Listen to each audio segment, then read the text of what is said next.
This is Thomas Miles, nephew Tommy from the Steve Harvey Morning Show. As a radio personality, comedian, actor, and producer, I know what type of hard work and dedication it takes to make an impact in the world of arts and entertainment. MAC Performing Arts Collective, a nonprofit for visual and performing arts, is doing just that. Impact's mission is to cultivate the interests of visual and performing arts by exposing, educating, and entertaining. Impact is dedicated to the formation of avenues into the professional world of arts and entertainment through several of its programs, including It's a Rap, Playhouse Theater, and Impact Jazz. Through these programs, Impact has launched film festivals, TV forums, music symposiums, comedy series and showcases, jazz shows, theater productions, acting and comedy workshops, and much, much more. All in an effort to create platforms for emerging talent and create access to industry insiders in an effort for those seeking careers in arts and entertainment to be successful. As a proud member of its advisory board, I would like you to support Impact as a volunteer or as a donor. Please visit impact-arts.org today.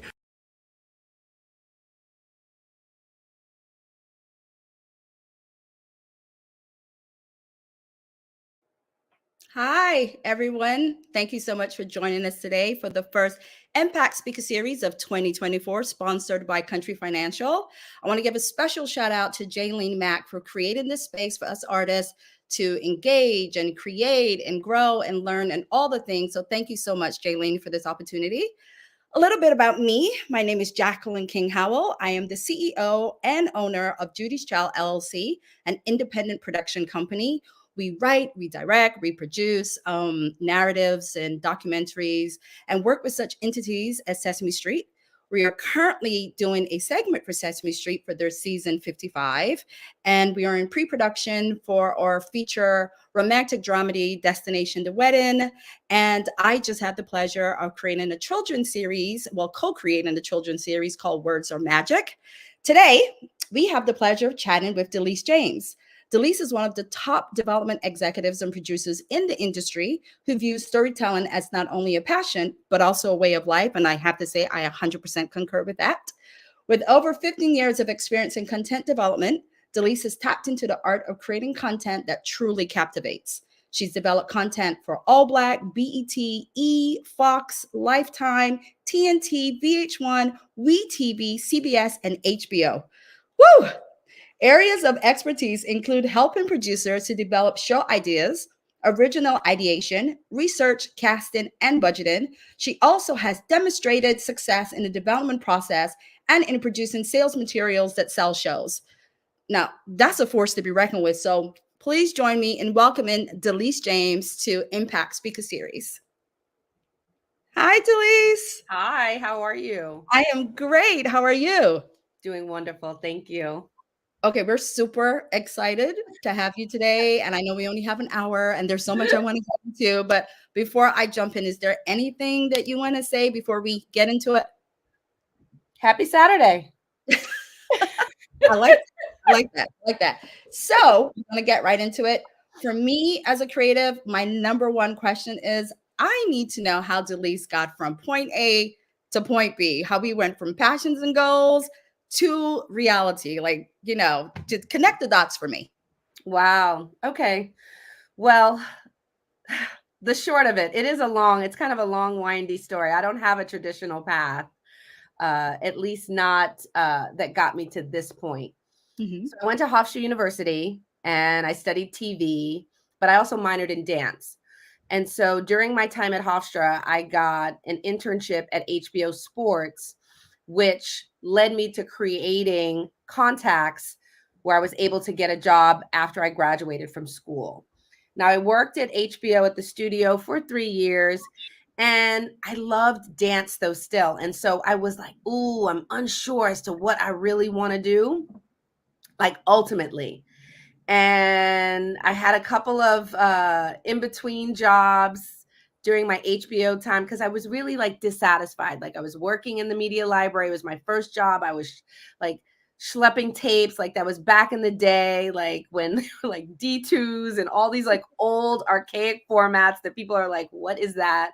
And I was just like, I don't know if this is like it wasn't fueling my passion. Like I didn't have a spark going into work every day, but I knew I had to pay my dues. And so I was really sucking it up.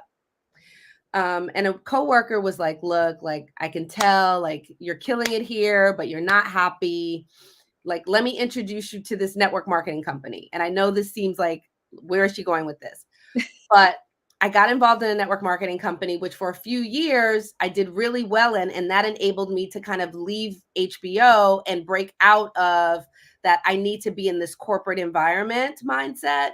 Mhm. And got introduced to Tony Robbins, went to a couple of his seminars, and he like blew my mind. Like I'm a young girl. I was a young girl from the Bronx, and most of my family members had never left the Bronx. Mhm. And I needed somebody to like take my mind to another level. Tony did that. And so we had a session where he was like, write down everything you've ever wanted to do in your life and don't think about it. Don't judge yourself. Don't think about what your family, friends are going to think. Just put down the things that are in your heart. And at the top of my list was to become an NBA dancer. And so I was like, all right, Tony charged me with doing this. I'm going to go and get it done. So I went back to New York. I think the session with Tony was like either in Hawaii or Aspen. It was something like crazy. I'd never been to either place. And I had done 2 sessions with him. Went home to New York, looked up the NBA dance tryouts. It was for the Knicks. Auditioned for the Knicks, and got it. It was crazy. And so that began my dance career, which I did for 5 or 6 years. I danced in the NBA. I was a Nets dancer after that for 2 years. Then I traveled around the world with different artists, Deborah Cox, Ultra Nate, Tyrese. I even did a show, Billboard Awards show for Beyonce. So that was like a whole thing. I went to Japan for 3 weeks and did an industrial with Suzuki. Like, so my world had expanded like exponentially. And because of it, I was like, all right, no longer do I want to go home to the Bronx. I still love the Bronx, but I wanted to live somewhere different. I want to have a different quality of life. Ultimately, fast forward, I moved to LA, called up HBO in LA, and I was like, hey, I used to work at HBO 6 years ago in New York. My references are still good. They're still at HBO. You can call and check. This woman named Joy Brand, she was so kind. She brought me in and she put me in the HBO temp pool. And from there, I was able to start building my career in production. I was a part of the HBO Comedy Festival, the Comedy Arts Festival, and then the one we launched in Las Vegas. I worked at HBO Films. On some great projects come to mind. Grey Gardens was one of them. Wow. From there, I was like, okay, I don't really want to do production. Like I want to do development. I'm creative. I had creative ideas. My boss at the time was so amazing, Jenny Nugent. And she was like, look, I feel like you are perfect for production, but if you really want to do development, let me help you meet some people and get there. And so subsequently, I got a job at Fox, working in drama development for the head of drama development at Fox. Then I was at CBS and ended up being able to be the right hand to an EP who was the originator of Wife Swap, which is a really well-known unscripted format. Then I moved over to Fox TV Studios. I was there for 6 years, and I had my hand in all of the Girls Next Door properties, Kendra's World, Holly's World, and then we launched Escape. We also produced this comedy format with Afion Crockett, who we love so much. In the Flow, it was produced by Jamie Foxx. And so that was like really like I got my, I really got not even my feet wet, but I really learned the nuts and bolts of like unscripted development and producing. And from there, I was able to get just through word of mouth and, forming these relationships with other executives is really important. And I had developed a relationship with an executive at BT. Now, she's amazing. Like I was an unscripted, she was not, but she was like, look, I see that you have a passion for this business. Let's do these quarterly lunches so we can talk. She's the one who's the reason why I got the job with Judge Mathis, right? Like Laretha Jones at BET reached out to her and she was like, hey, do you know anybody? And Charlie was like, yes, Delece James, you should meet with her. Got the job with the judge. And I've been running the Judge's development for it's almost 9 years now. Wow. So, and with the Judge, we've done some incredible things. Like We launched American Gangster Trap Queens, which we're so proud of. We've done 3 seasons of that at BT and BT Plus. And from there, because we've been able to really tell the stories of some amazing women, and it's really resonated with audiences, BET trusted us to take some of those stories and turn them into films. Yes. And we're really excited because we just got nominated For the NAACP I saw Image that. Awards. Yes. For the first lady of BMF, Tanisa Welch's story. And so we're super excited about the work that we've done, just really highlighting the stories of people in a community that don't normally get to be seen on the screen. I love that. First of all, I love the arc of your career. I mean, right? I just from dancer to production to like, I love, because for me, I spent a lot of my years in the Bronx as well, because I'm originally from Barbados. So for me, hearing the dancer part, knowing that I'm also from a dancer background, I'm like, okay. Yes, sister. Yes. I see you. And yeah, I meant to say congratulations on those, like, what was it, like 5 or something? How many nominations? No, we got 2. So we got nominated for the film, but also our Madam Director, Vivica A. Fox, also nominated.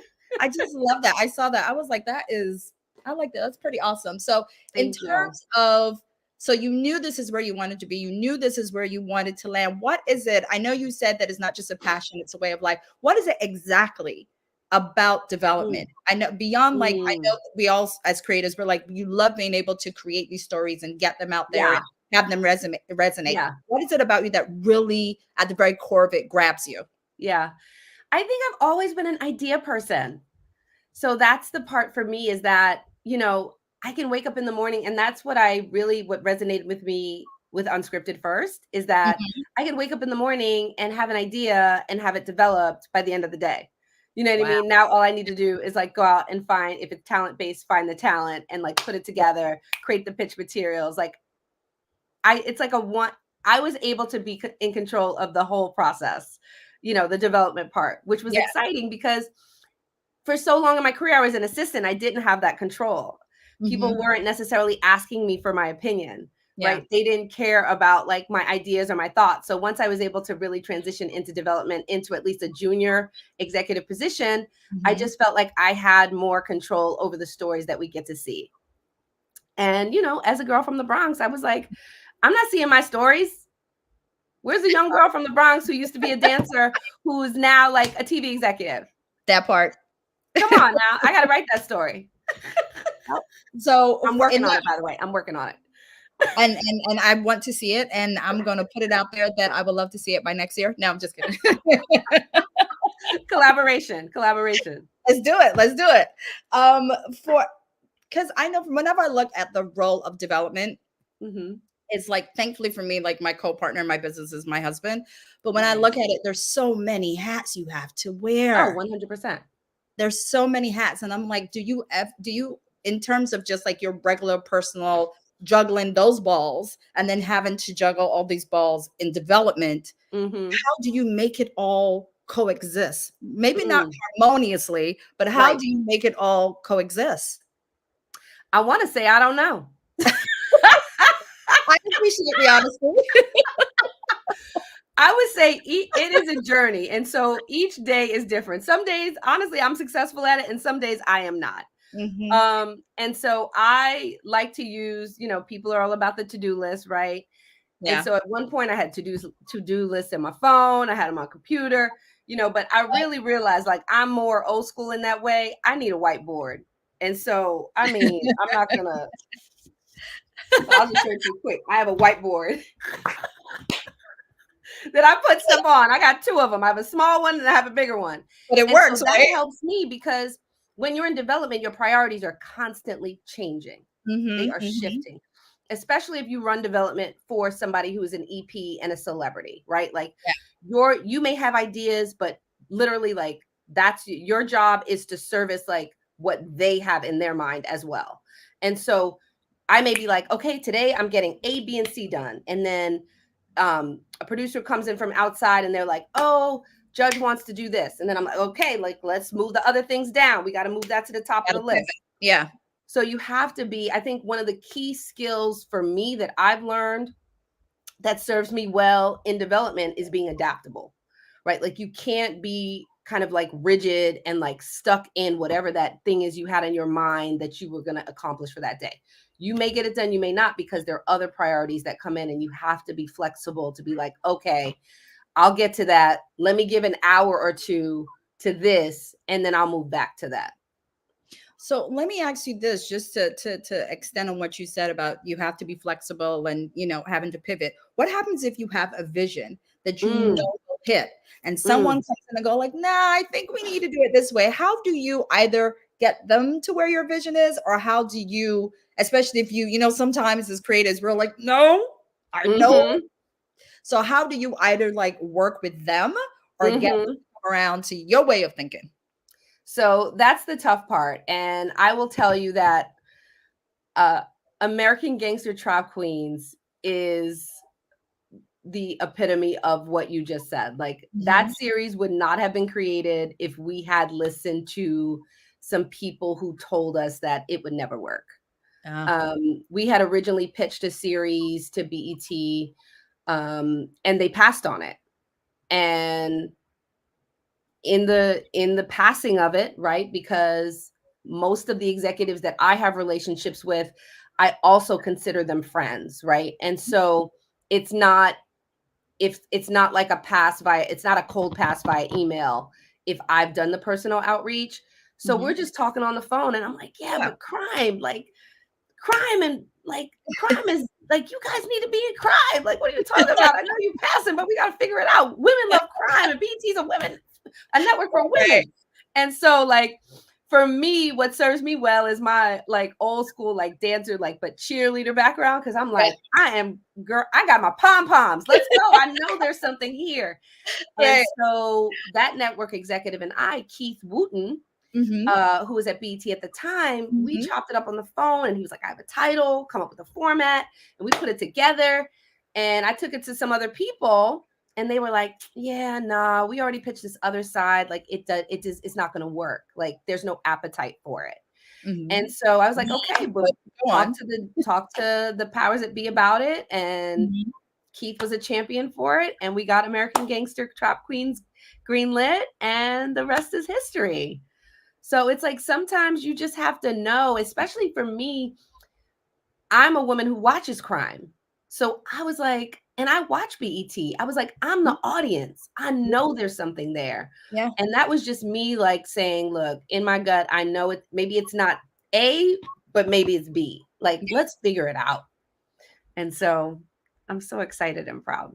You should be. You should be. When you put that much work into something and you see the fruits of your labor, this, you know, that's a good and deserved feeling. So Yeah. good for you. Good for you. Thank you. When you look at the skills that you brought in that enhance what you do, and versus the skills that you acquired, and I will say, correct me if I'm wrong, I feel like if having that cheerleader type of personality supremely helps, because this, I will tell people, this is the business of show.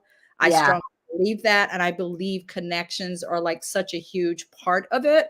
So do you see that as one of your skills, your ability to like talk to people and pull them in and get them as excited as you? And what other skills do you think really helped you from step to step to step?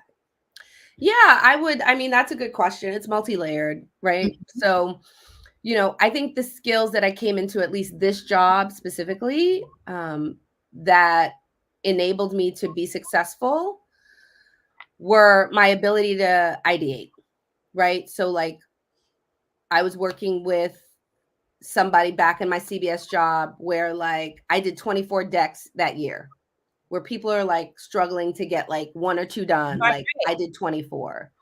So when I came into this job, and the judge's main thing was like, I want somebody who can come up with ideas. I was like, oh, I got you. I got this. Like, I come up with ideas every day. What we need is the resources and the team to like execute it all. Right. But I got ideas for you. There will be no shortage. And so I came in with that, knowing that that was a strength, knowing that my attention to detail was a strength, knowing that my ability to navigate all types of personalities was a strength. But what I had to learn was leadership, right? I had to learn how to stand my ground.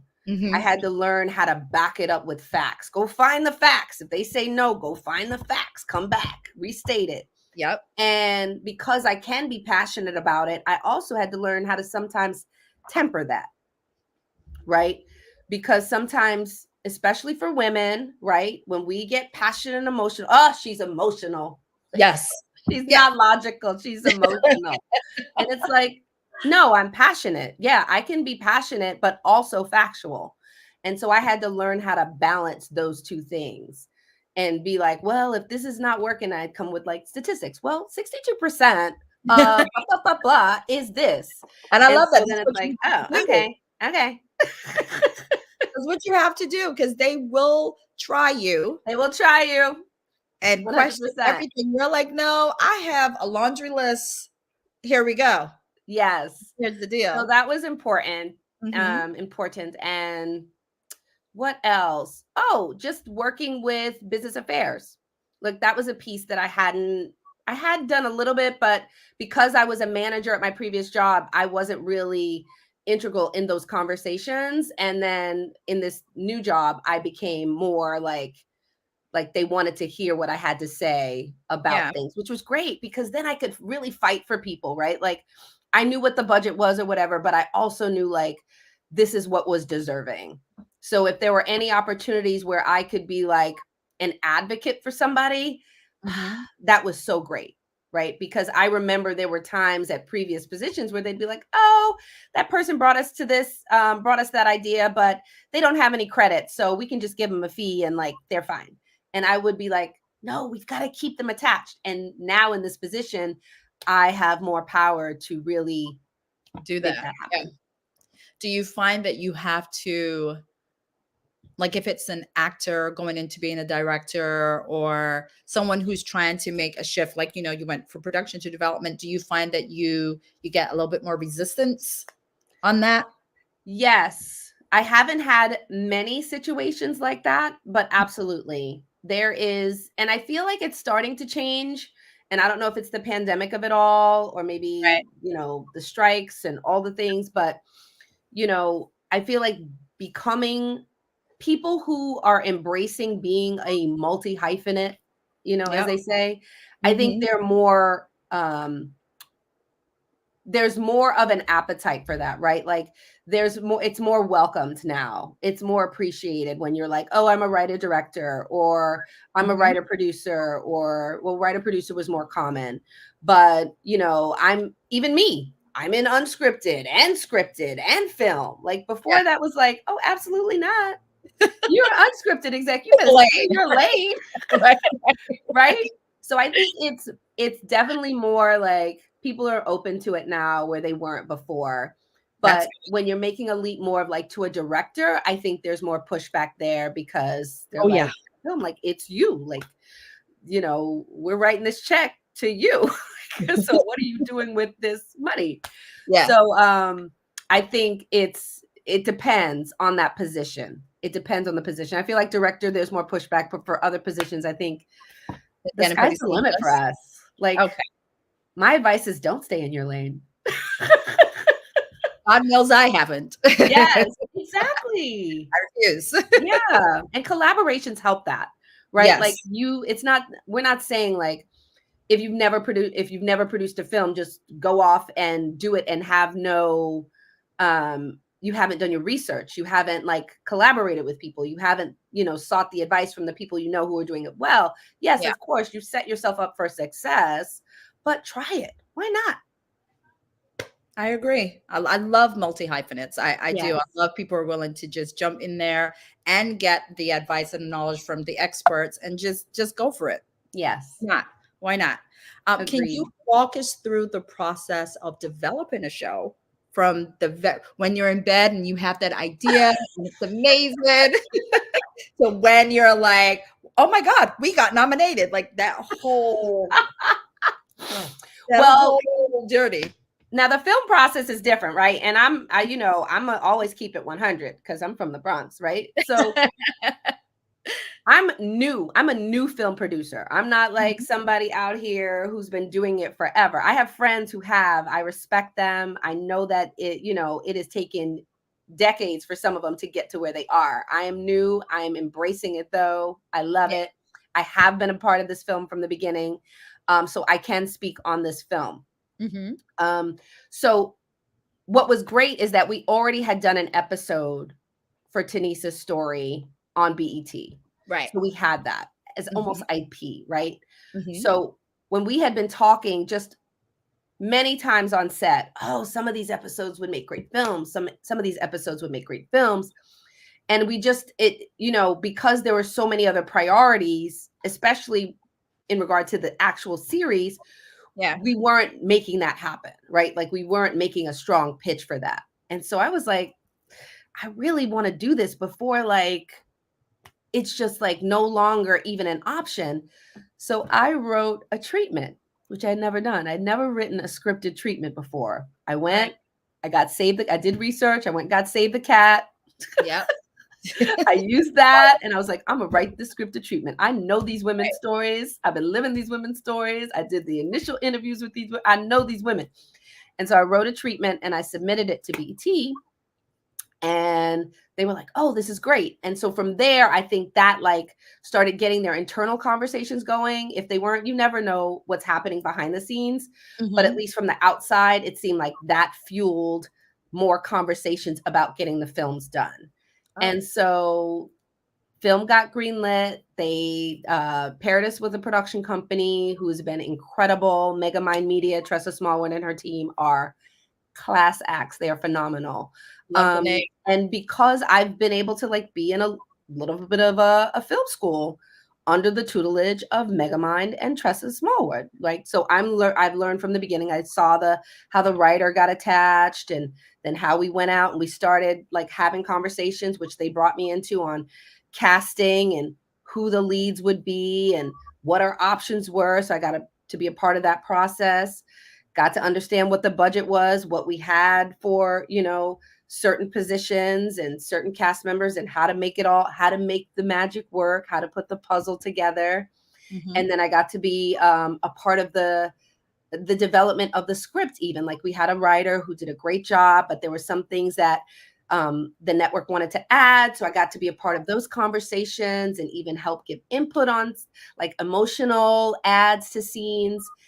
And then we got a shoot date, started shooting, got to go to set, be a part of that process, see Vivica Fox in action, managing the crew, doing all the things. And even like not giving input to Vivica because it's Vivica's ship, right? But even like talking to Tress on the side and be like, hey, I love this, I love that. Like, and being able to have that dialogue was just really helpful to me as a new film producer to be like, okay, this is how the set is managed. This is who is important. This is whose voice is important at this time, and this is whose voice is important at this time. This is what the AD does, right? So I really got like an education in how the set is run, which was key for me as well. And then it went to post, and so I got to be involved in the process of like giving notes on cuts and all that, which I was used to just as a development executive. I was used to that noting process. And then the air date. And then I've been a part of the marketing and promotion. And what's great is, Judge Mathis, has 3+ million followers on Instagram. And so, his reach and connections in the community and on social were, I think, invaluable to the promotion of this film as well. So, yeah, I got to see it from soup to nuts. So in terms of soup to nuts, what was the entire duration from concept to picture up to live? Yeah. So I would say it's been about maybe about 16 months, 18 months, maybe. It actually moved pretty fast. I was about to say. It moved fast. People always told me film was slow. I was like, I have some TV shows that are still in development. I mean, it's been 3 years. It's been 3 years. And so I was like, not a BET. I was like, BT knows how to get it done, baby. Let's go. Because I was Yeah. wondering, I was just like, and I'm sure it wasn't seamless, but I'm like, okay, this sounds like No, it's absolutely. Yeah. I mean, there's always stuff, but that's part of the being adaptable, right? Like you got to roll with it. You may have like something in your mind, yeah, and then you have somebody like a Tressa who has all of this experience, who's like, I think they put out like 20 films, God, I want to say this year, but I don't want to misquote.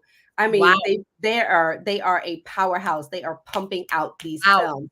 And so to be able to have that dialogue with her, to be like, Mhm. oh, I see this, and she gives me insight to help me see it in a different way.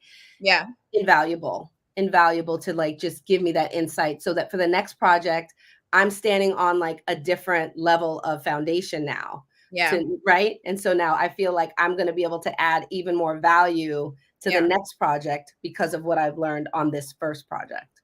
And not just the skills that you've learned, but to also create a successful product. Because Yes. as we've said, the business of show. So they're Yes. going to like, well, this is successful. There's a demand for it. It's won awards. We need Delece. What else can we get her to work on? Yes. So Yes. that's definitely a beautiful From your thing. mouth to God's ear, sister. I'm manifesting it for you. It's happening. It's happening. You see it no other way. Okay. And I love it. I know you said this is the first film you produced, but what do you see as the differences and similarities between the different projects you work on, whether it's scripted, unscripted, film, TV? Are there any similarities or differences? I feel for me, I primarily do film, and when I think about TV, I'm just like, oh, it just seems like so overwhelming. Yeah, it's true. I mean, I just shot a short film. I produced a short film, not shot, but I produced a short film last year Mhm. with a group of women that I love. Like, it was all female production team. So dope. Love that. And again, on that one, I learned a lot as well. But what I feel like the through line for me Mhm. is, of course, like storytelling, right? Yes. Because Yes. in many of the unscripted formats, also storytelling is really important. Yeah. But it's really like working with people. Working with people has been like, I'm like, okay, like no matter what genre you're working in, Yeah. you have to be able to work well with people. Yeah. You have to be able to be clear in your communication, but also to motivate and inspire and create connections with the cast and the crew. Right. Right? Like Yeah. on the short film, I was in charge of managing the PAs. And so people are like, oh, it's PAs. But it's like, no, the PAs can be like the lifeblood of your film. Like, Yeah. you know what I mean? Like, they can either help you guys have a good day where you get everything you need, or like you can be behind. Precisely. So it's like, It's everyone. you've got to work well with all levels of people, not just the cast. Some people just want to work with the cast because it's sexy to work with the cast. But you've got to be able to work well and respect everyone, because you can't get it done without every single person that's on that film or TV show or podcast or Yeah. short, whatever it is. But like we say, that's coming back to your skill and that cheerleader, that that dancer discipline where you learn to work with different personalities, different ideas, different temperaments, and have everyone feel like they're seen and Yes. feel like they matter and feel like they have a voice. And not everybody brings that to the table. So Because they do. yes, They do, and they should. yes. And I remember times when I felt like I didn't have a voice. Mm. And so I think, I mean, it's so cliche. I remember like we got pitched this show. It was like Meek Mill back in the day. And it's like, I'm the voice of the voiceless. And I know that became like this catchphrase, but it Yeah. really is so true. Like, Yeah. we really, we're all put in these positions to be a voice sometimes for people who don't have one. Yeah. And whether you that's like in a room, in development, Mhm. in corporate, or even like bringing a project to the screen, telling someone's story that's never been told before. Especially when you're telling it to a room of people who haven't had that lived experience. So Right. because they haven't, they don't see it. And they're like, oh, no, it's not going to work. But you don't know that world. And So I'm many telling you, stories. this is the So world. many stories. Well, that I have leads I mean, and I don't know. Tell I me mean, about there's that. I'm so gonna do many. presented a challenge to you. So I'm glad you said Yes. yes. Yeah. I had a boss once who told me that I'm going to say that they never knew that there were white women in prison See, this is when until I she exit. This is watched when I exit the chat. Are you serious? she watched a show. I think it was a Cell Block 6, or it was a show following women in prison, like an unscripted series following women in Right. prison. And that's when she was like, "Oh, I didn't know there were white women in prison." And I was like, "Ooh, okay, really? Hmm. Let's pull up some statistics. I won't get emotional." Here you go. But it's literally like, she was my boss. And I had to be like, okay, See, I call that let me help deliberate education. oblivion. That is deliberate oblivion. Yeah, That's what I call that. Whenever I encounter, I was like, "Oh, you're being deliberately obtuse." Okay, no it was problem. wild. Wild. I know you probably sat there with a look on your face, like, "Let me not let my face show what I I really can't, wanna yeah, say." because you can't. Because then you don't, right.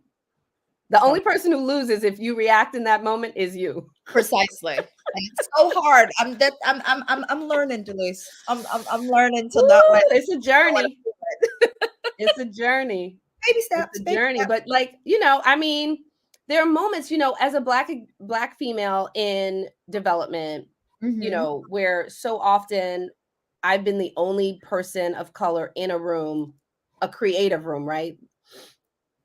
I've had to be like, ooh, some days I just want to go and sell something on a beach. Go to Hawaii. Sell some kayaks or something. I don't know, something.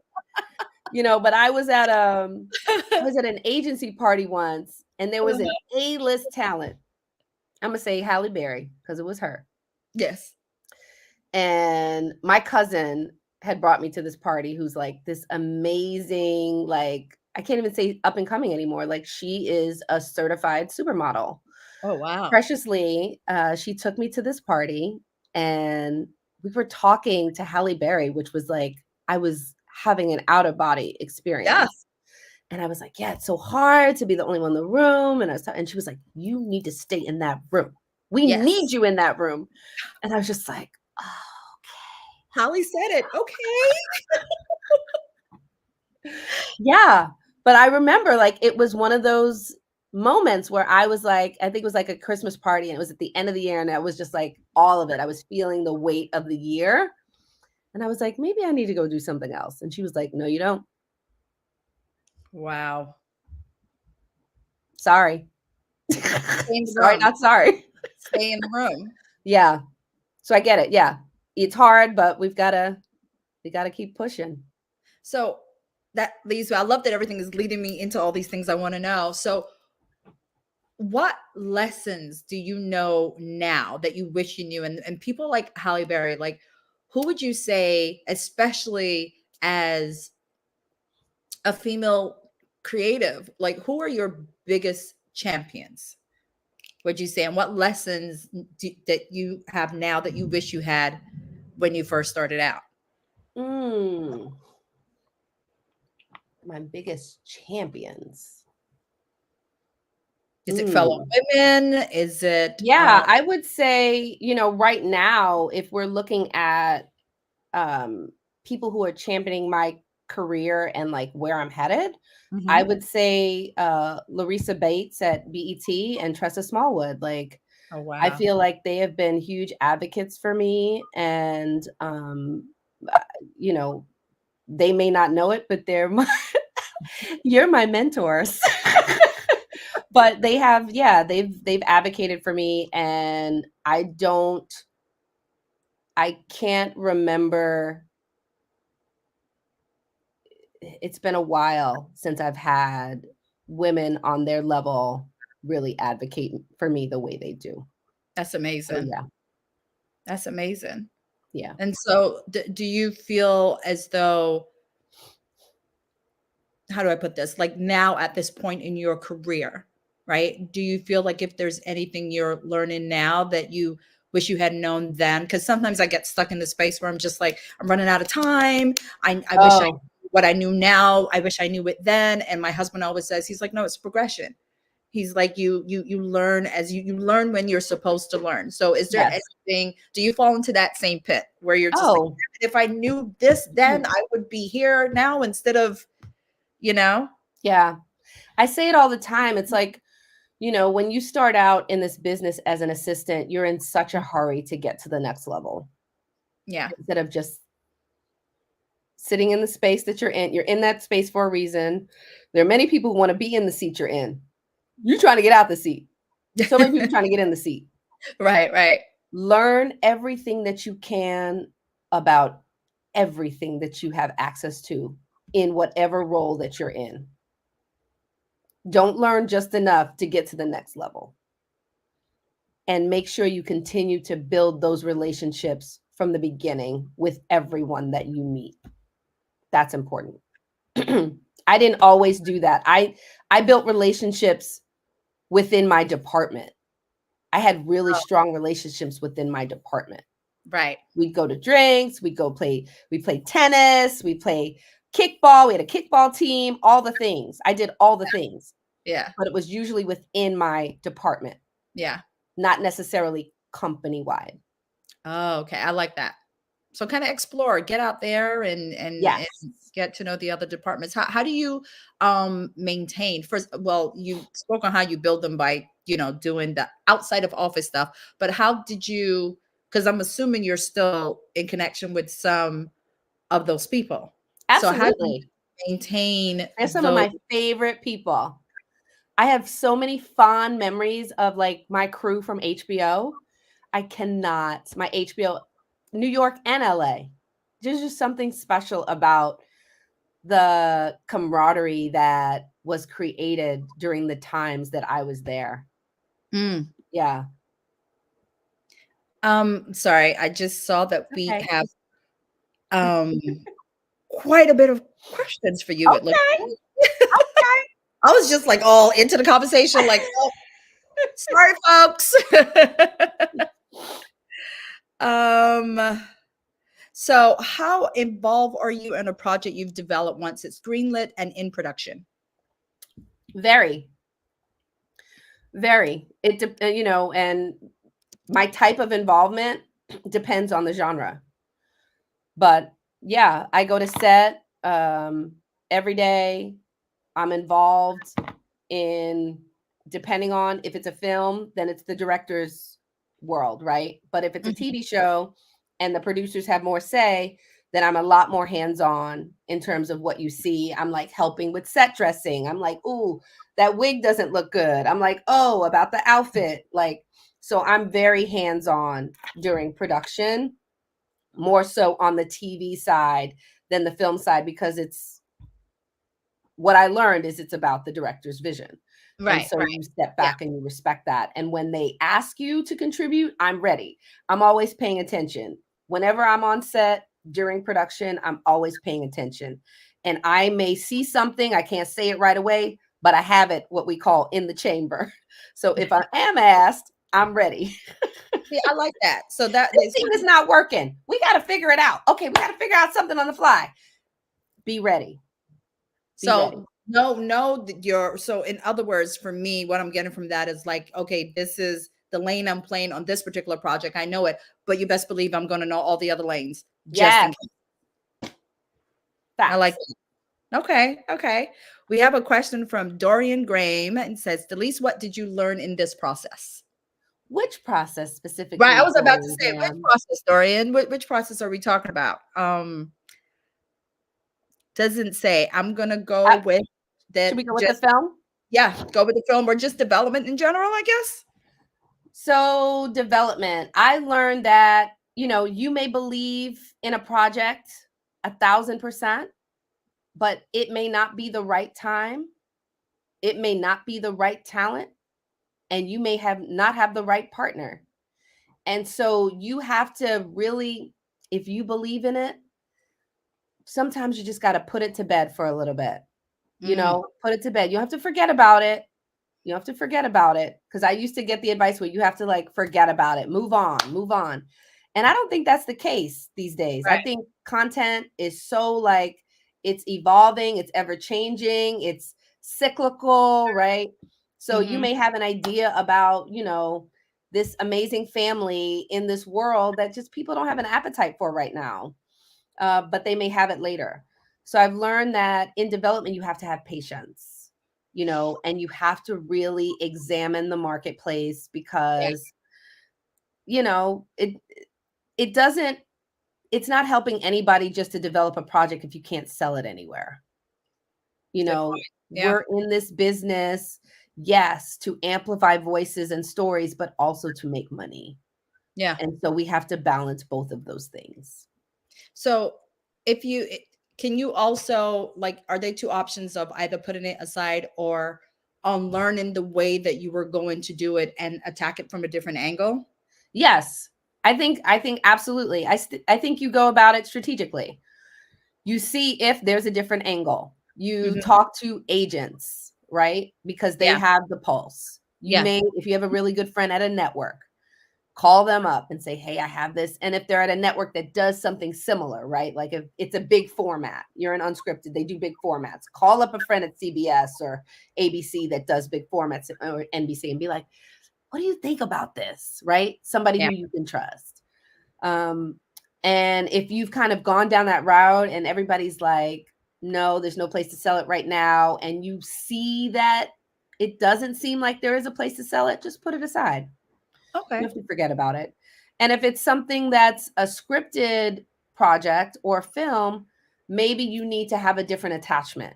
Maybe it needs a different hook or a different angle. Yeah. Maybe if yours is a period piece and they're not buying period pieces because they're expensive, maybe you figure out a way that it's not a period piece anymore. Right. Like maybe the period piece angle are flashbacks, right? Like you do it in present day and you go flashbacking to get the period piece.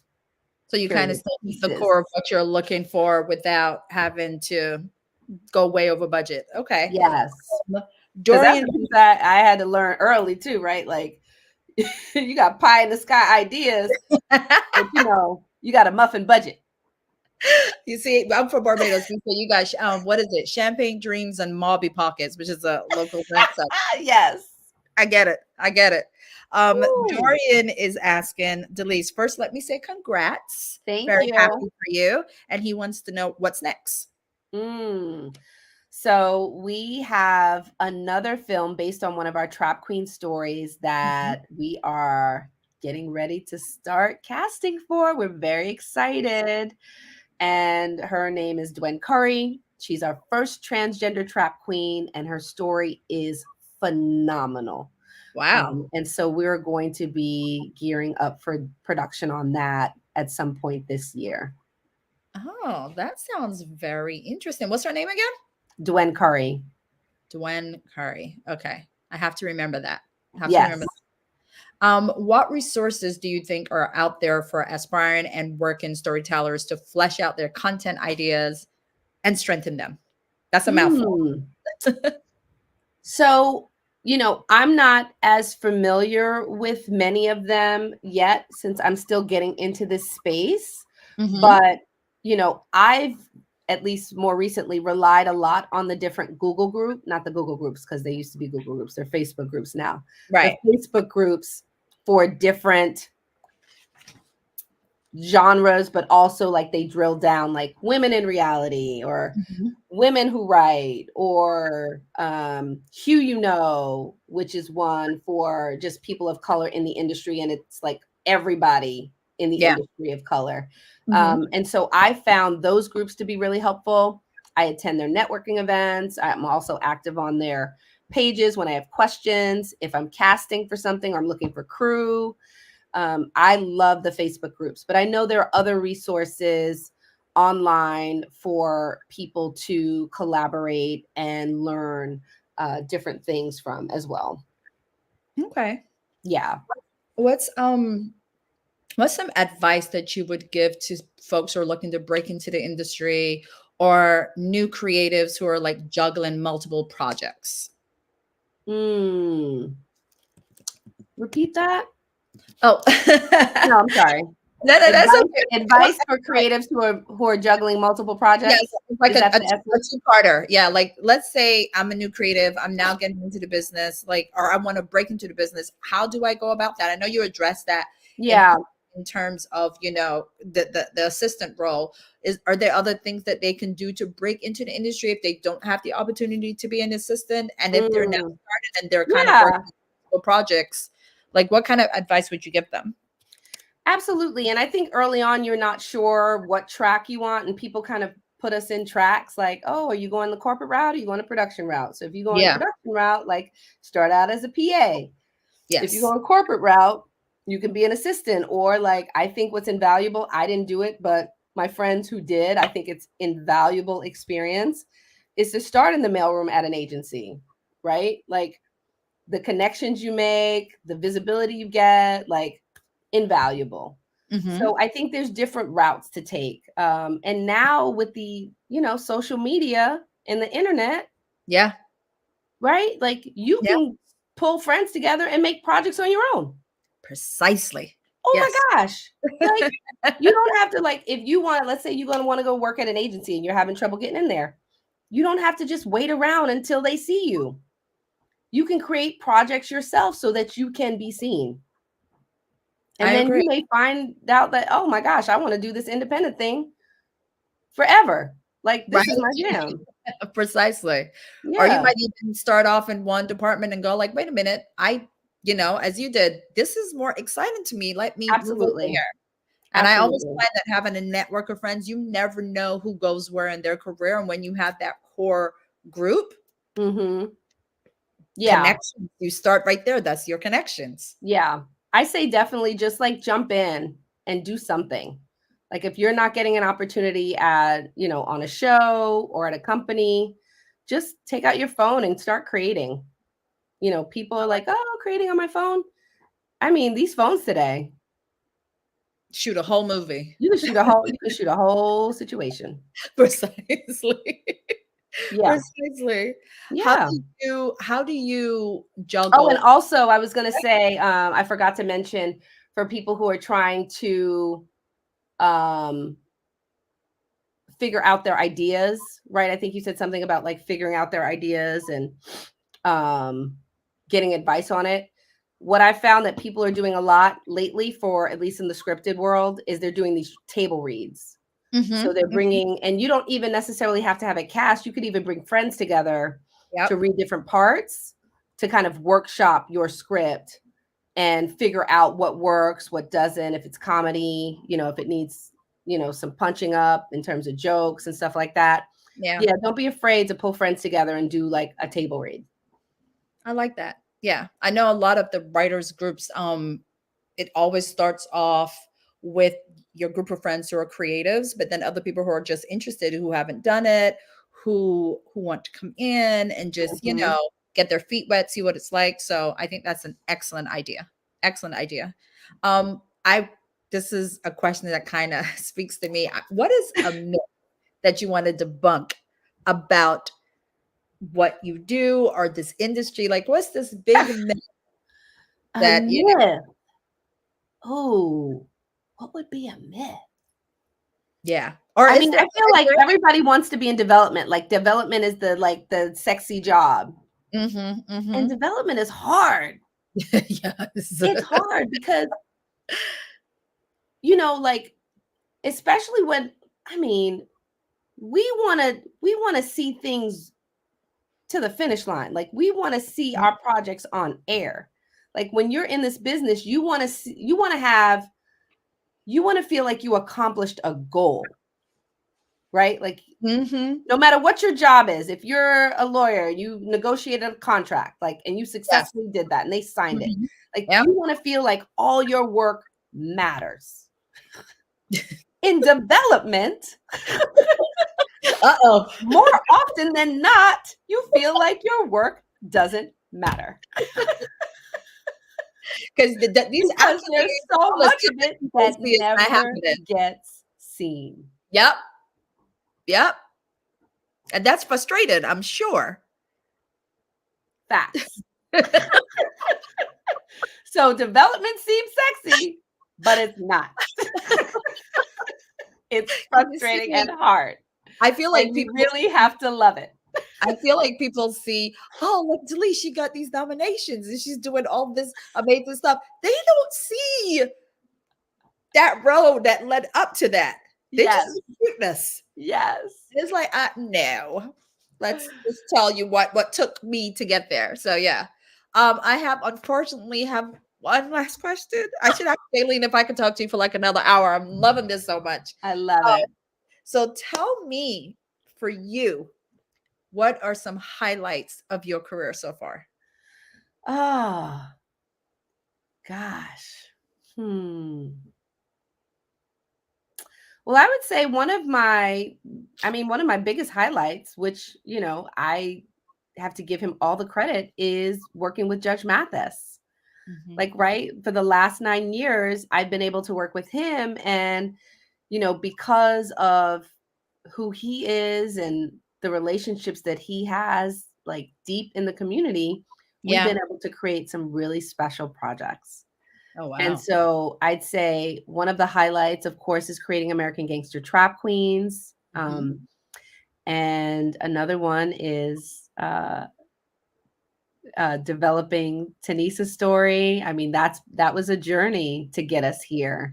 And we had been talking to her for years, literally, saying like, yes, do this episode, but we have a bigger picture. We have a bigger picture and vision in mind for your story. And so she trusted us, and now the film. And so another highlight, of course, is getting the NAACP Image Award nomination. That's a huge highlight. And the next one is going to be working with this new story that we have coming up with Dwen Kari.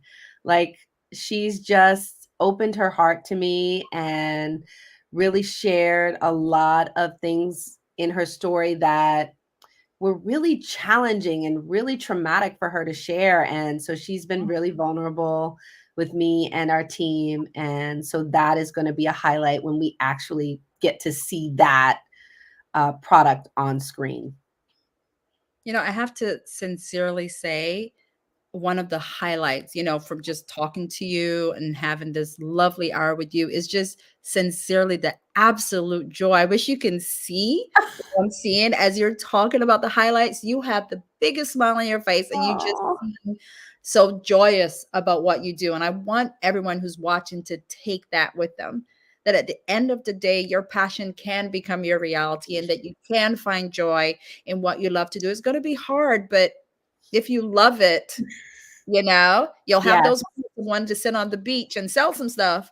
But beyond that, just the absolute joy that was on your face. So I just want to say thank you so much for taking the time today. You're welcome. For your generosity and all the information. You're welcome.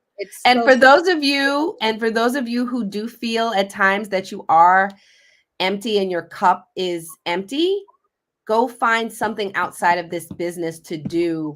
Yes. In your spare time, right? Find some spare time, and whether that's running or Peloton or CrossFit. I do Hapkido, and I just started volleyball. I joined a volleyball team like once a week at night, because those are the things for me that help fill my cup. Thank you for saying that. Thank you. I try to roller skate without breaking bones, but you have to. Yes. Ooh, knock on wood. Yes. Can't afford to break bones at this age. So yes. But I agree, disengage and find something completely removed from this business just to reset, hit that reset button. So I super agree. So again, thank you. Thank you. Thank you. Thank you. Thank you. You're I can't welcome. say that. This is an absolute pleasure.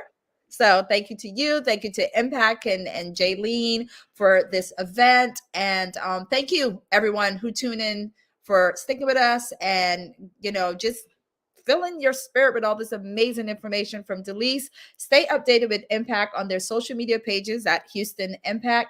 And stay tuned for the next Speaker Series event next month, which is February 24th, 2024 at 12 noon Central with multi-hyphenate filmmaker Gino Brooks. Again, thank you for your time. And until next time, bye, everyone. Bye. This is Thomas Miles, nephew Tommy from the Steve Harvey Morning Show. As a radio personality, comedian, actor, and producer, I know what type of hard work and dedication it takes to make an impact in the world of arts and entertainment. MAC Performing Arts Collective, a nonprofit for visual and performing arts, is doing just that. Impact's mission is to cultivate the interests of visual and performing arts by exposing, educating, and entertaining. Impact is dedicated to the formation of avenues into the professional world of arts and entertainment through several of its programs, including It's a Rap, Playhouse Theater, and Impact Jazz. Through these programs, Impact has launched film festivals, TV forums, music symposiums, comedy series and showcases, jazz shows, theater productions, acting and comedy workshops, and much, much more. All in an effort to create platforms for emerging talent and create access to industry insiders in an effort for those seeking careers in arts and entertainment to be successful. As a proud member of its advisory board, I would like you to support Impact as a volunteer or as a donor. Please visit impact-arts.org today.